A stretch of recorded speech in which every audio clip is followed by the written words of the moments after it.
Good morning, Gear Up. Wow. Welcome to the 16th annual conference. We're marching to 1 million, folks, marching to 1 million, and guess what we did?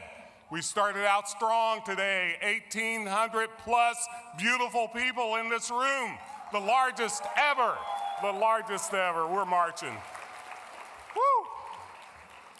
A lot of good-looking people, too. Got a few good-looking folk up front, my Kentucky folks. Good to see you, yeah.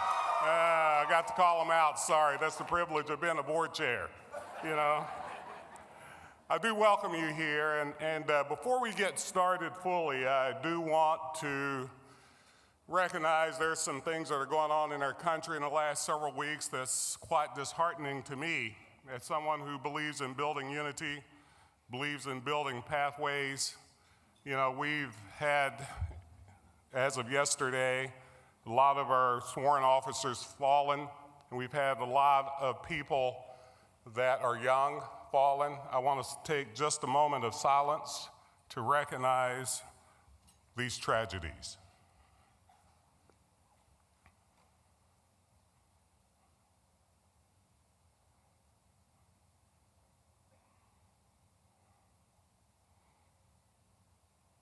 Thank you. Once again, I welcome you, and I call this conference to order. As the chair of the board of NCCEP, I appreciate you being here. I appreciate what you do. I appreciate what you stand for.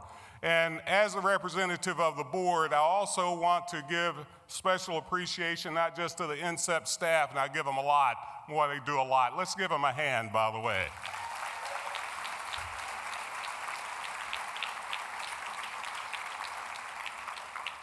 And I also want you to recognize my colleagues that were brave enough to put me in this position, the board of directors of NCCEP. Let me ask them to stand as I recognize them. Martha Cantu, Jerry Beaulieu, Lisa Brady-Gill, Scott Giles, Mary Harrison, Sylvia Robinson, and Tina is with us, but she couldn't be here this morning. Tina Milano. Tina, I love you. I wish you were here. There's some things that we know that we have to talk about as we move down this path to 1 million. One is we've got to learn to tell our story. We've got to help the kids that we're assisting tell their stories. I want to tell you a little bit about me and a little bit about what I know that Gear Up stands for, what NCCEP stands for, and what we're going to be pushing to stand for more as we bring people with us on this path. There's a lot of stuff that we know through research, that we know through actual actions on our part and others that create success in our lives. You know, and I want to talk about those 4 elements quickly. But I'm going to talk about them. I'm going to ask you to explore them and think about what we do now and how we can strengthen those. The first one will be the parents or the families that are pieces of our puzzle. As you all know, what we're trying to do at this conference is to focus on those pieces strongly. But what we know is the parents are the primary or the first start of this action towards success. You know, my mother, I'm from an illiterate coal mining camp in Clay County, Kentucky. My father was an illiterate miner. My mother had an 8th grade education. Most of the people that I was around had no education. But my parents told me this. My parents said, my mama said, boy, if you're going to get an education, you better learn how to count your money. And what I interpreted that as, that if I get an education, I would have good income. And that's true. We know that a college education will give you $1 million plus more dollars. But my mother, being from Alabama and born in 1920, believed that during the Jim Crow South, that if you didn't have education, people could take bigger advantage of you than they were. Now my father, who I thought was a little more practical than my mother, you know, he said, boy, you get an education, you won't have to break your back in the coal mines. I interpreted that as education gives us options. What he really meant was you wouldn't have to break your back in the coal mines.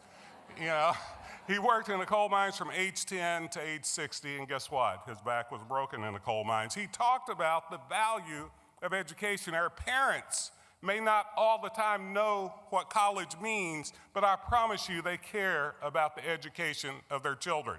And not all of us have two parents like I did. I was very blessed. So let's not think about parents in the classic sense of a nuclear family.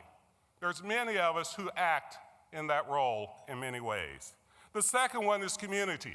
We've got to learn how to bring the community together to focus on the value of success for our young people. And there's all kinds of people in the communities, churches, banks, all kinds of folks. But the community that we know that we have to focus on the most will be the peers. As my mama said, boy, you hang out with the no goods, you'll be no good. So the value of strengthening peers and peer leadership to help our kids to grow towards success has to be a part of what we do. We do that here at NCCEP, and you do it with Gear Up.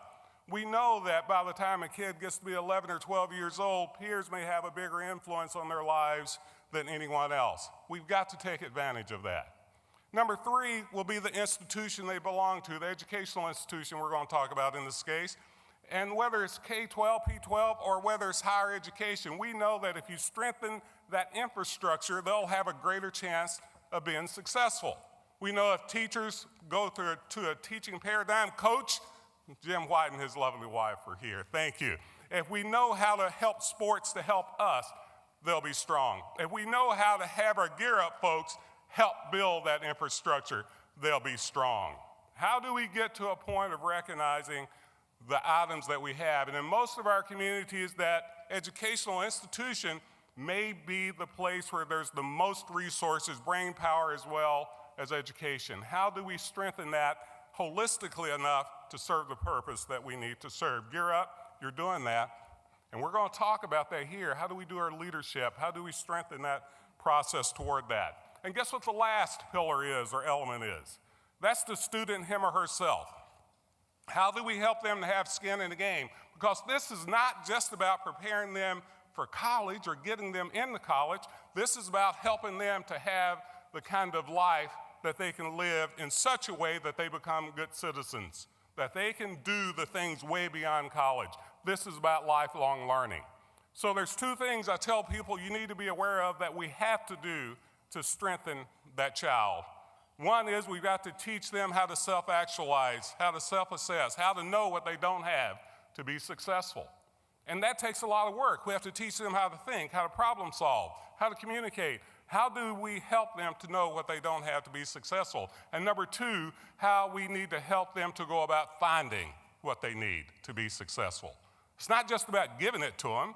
We know that if you give them a fish, they'll eat how many times?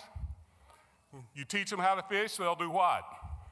It's about teaching them how to fish. It is about teaching them how to go about finding what they need to be successful. So I want you to scream it out with me so you know the 4 elements of great success. The first one is what? Our family, right? Number 2 is what? Community, especially peers. Number 3, Gear Up, you play there, institutions. Number 4 is what? We've got to help our students to know about how to exist without us. That's our main job.